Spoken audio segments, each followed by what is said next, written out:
So today's topic: domestic workers' abuse in the Middle East. أبا مينونة تعالي.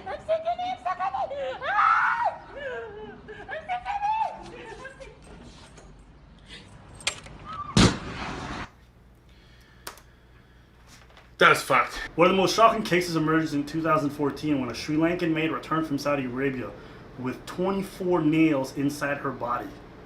The woman alleged that her Saudi employer had routine tortured her and drove nails into her body as punishment. Earlier this month, King Abdullah pardoned an Indonesian maid who was sentenced to death in 2003 after being convicted of witchcraft. What was she doing? Reading Harry Potter? What the fuck was she doing? I know what happened. Her employer was beating her up and then gave her one of these Zeds and we're like, yo, you fucked up. This video, which emerged on YouTube in early March, shows the moment Ethiopian migrant worker Alem Dichasa was dragged along a street in Beirut. Shortly after this footage was recorded, she was taken to hospital, where she apparently hung herself. Alem's partner, Lemisa Ejita, remembers the moment he and their two children said goodbye. መጨረሻ ላይ ያው ሰልፍ ይዛ ነበረ ገና ነው አልተዘጋጀም እያለች ነበር 3 ጊዜ መጣ ነገረችን መጨረሻ ሰዓት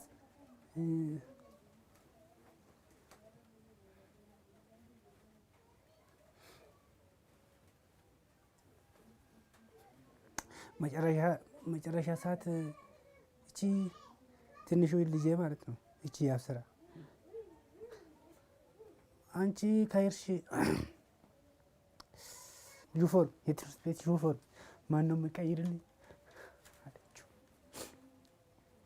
ከዛ አለቀሰች ልጄ መለቀሰች እኔ መለቀስኩት እናታችሁ ሞታለች ብዬ አልነገርኳቸው እኔ ሰው እንደዚህ ሲያለቅስ ምን ይላሉ እንጂ እኔ ተሽ ሞታለች ብዬ እንዴት ነው I know people who would see that and be like, well, you know, she should have listened to her master. It's one of the things that made me the most uncomfortable going back to Lebanon, where I'm from. Mm-hmm. And I always identified as very Lebanese. Mm. And I felt so attached to that identity. Mm-hmm.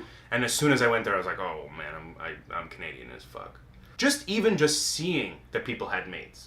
Just the fact, even when they were treated well. You know, I had one family member who did have a maid from Ethiopia and she seemed to be treated well and she was part of the family. Mm-hmm. It still felt so disgusting. Even though she's almost like an aunt. Obviously, there's got to be... There's limits. It's like when you're accepted into a family like that, yes, you're given some leeway and some special privileges and they do treat you well and it's nice to know. But there are limits and you also know what those limits are. Yeah. If you were to talk back, let's say, to the person in front of others, then all of a sudden you're like, know your place. Yeah. Right? And so it's a weird environment where everyone gets along and they smile, but you're not allowed to do certain things because of the color of your skin and your place in society. Exactly. And the fact that I knew that made me so uncomfortable. I know that there's invisible shackles on your wrists right now. You know what I mean? Yeah. It's slavery. There's no other way around it. If you hold people against their will, if you give them no ability to leave, if you withhold their pay, which is a lot of them are not being paid for the work that they're doing, if you physically and sexually abuse them and there's no repercussions for that abuse, then what would you call it other than slavery? صراحة على هذا القانون الجديد هذه العقود الجديدة أنا غير مخدمة في البداية.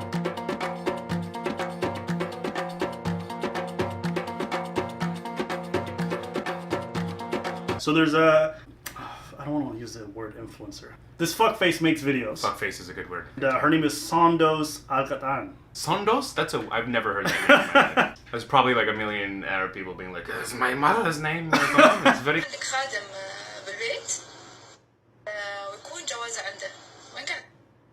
جوازها وراحت سافرت شلون منيعة والله. For her to take a day off every week, that's 4 days a month. Those are the days that she'll be out. And we don't know what she'll be doing on those days with her passport on her. Maybe if you create an environment where she wouldn't want to run away, you wouldn't be so worried about her having her passport. Yeah, that's a very good point. What do human rights have to do with the worker keeping her passport? Even our kids don't hold on to their passport. You see a child and you think, you're not ready to make any decisions for yourself. I have to do everything for you. You're going to do as I say. And to look at another adult and see that same thing is telling of your entire mindset. Well, how can this be wrong? I've been doing it for 25 years. Well, bitch, you've been wrong for 25 years. I know when she made that comment, there were other people around her who proofread it because influencers have a team, right? And so they read that and went, that looks good. You're good. What's next? We give them food? How are you going to sleep? Who's gonna comb your eyebrows? Everybody has a maid. Any family who has any bit of money, I'm talking like upper middle class families, they'll have a driver, they'll have a cook, they'll have somebody take care of the kid. This is part of the culture. It's just written into the culture and it becomes so normal that of course you're gonna have people like this. You will say, in Lebanon, people will say like, Andi Sri Lanki, I have a Sri Lankan. Andi Filipina. Like, it's literally a I don't have a possessive- maid. I have a Sri Lankan. Yes. It's written into the language. Okay. And still, the derogatory word towards black people is slave. One of my best friends growing up was a Sri Lankan dude. I just mentioned that when I was like 18 to my friends, that like my best friend's a Sri Lankan. Mentioned to my cousins in Lebanon, they were kind of like, ugh. What do you mean? Like you're friends with a Sri Lankan?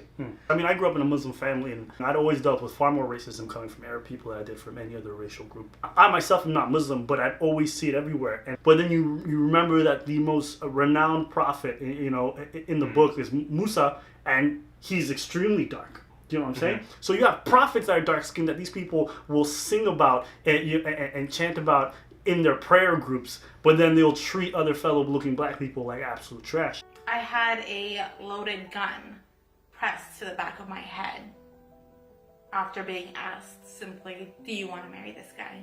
And I gave the wrong answer. And to Arab people's credit, if they're going to marry their daughters, they're going to hate the idea of marrying their daughters to any other Arab group because it's pretty tribalistic like that. Absolutely. But then along racial lines, it gets even more intense. And so on one hand, there's a desire in me to want to fight Islamophobia. On the other, it's weird to fight for people that would prefer killing their daughters over letting them marry me.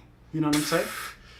Do you know? Yeah, absolutely. That's a weird... The people who claim to be the most pious and the most righteous, are oftentimes just the most vile. You conservative Christians, the most anti-gay, there's always the most anti-gay pastor. Yeah. That it's like, oh, and then they find him 3 weeks later and they're like, hey, Senator Johnson, how'd you fit all those Puerto Rican dicks in your mouth? All 9 of them. And he's like, the Lord help me.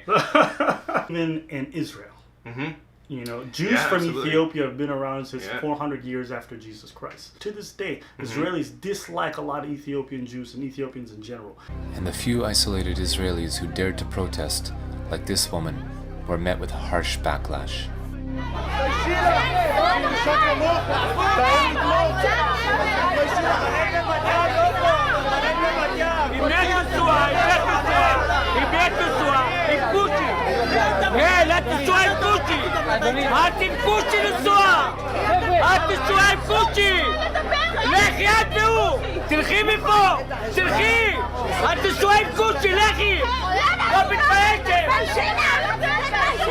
Like, I'll have Lebanese friends who will talk about how, African migrants are treated in Israel. It's like, look, on that issue, look at your own house. It's no different. I know I'm seeing the way I grew up and my perspective is superior, but... Yeah, if you're treating other people with equality and respect, then yeah, your point of view is superior to somebody who treats other humans like children, as the girl put it earlier. I can't help but see it that way, absolutely. There's certain aspects of a culture that you shouldn't accept just because it's culture. Doesn't mean it's like, has to be untouched, right? If, you know what, they could have easily said that owning black people was part of American culture. This is definitely something that's flagrant. Holding passports, not allowing people to leave, abusing them, dropping them from the 7th floor, and watching them plummet and laughing. These are all things that I can look and be like, no, it's not a culture thing. You're just a piece of shit human being. And we have to be able to have that conversation. I just hope that people, in the name of protecting culture, don't overlook this kind of abuse, because it has tremendous effects and long-lasting scars for a lot of other families and a lot of people who are suffering at the hands of this abuse. I just think as human beings, we always want to do better. And if I say this is not because I want to put people down, I just think that the Gulf can do better. I think we could all do better. And as someone from Ethiopia who has to hear about these stories of Ethiopian maids, dying in Lebanon and stuff like that, it's very hard to have these conversations. And we have to be able to have that conversation, or else more people are going to get abused, more people are going to die, because everyone wants to be PC and be like, it's culture. This is not to say that the entirety of the culture in the Middle East is inferior or is evil, relatively. No. There's aspects of the culture that need to change. The only thing you do really to make any change in the world is change yourself. Yeah. You know what I mean? Is just at least start to look inward. And it's okay, Wasim. I forgive you. Thank you. I think there's a... Give me a glass of water. Can you just grab me a glass of water if possible? You fucking piece of shit. Pussy! So that's it for today's video. If you guys like that, leave your comments below. We want to know what you think about this. We do have our show happening October 12th. Links below for that. Yeah. Club Soda, Montreal, Big Kings Puppet. Let's go.